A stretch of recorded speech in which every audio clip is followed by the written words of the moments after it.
यांचं म्हणणं काय? मूळ मालकांना भेटला होता आता, मूळ मालकांना घेऊन आलात, यांचं म्हणणं काय? तुमच्याशी काय बोलले ते? मूळ मालक माझ्याकडे घरी मुंबईला भेटायला 2दा येऊन गेले. त्यांचं म्हणणं स्पष्ट होतं की 2006 साली आम्हाला सांगण्यात आलं की ह्या व्यवहार नीट करून देईन असं त्या शीतल तेजवानीने त्यांना सांगितलं. ते का? कारण 2 वतनाच्या जमिनी केल्या होत्या. एक ही होती आणि एक वानवडी नावाच्या एका जागेतली होती.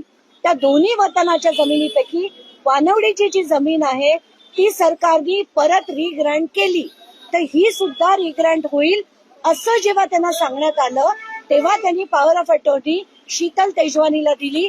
कशासाठी?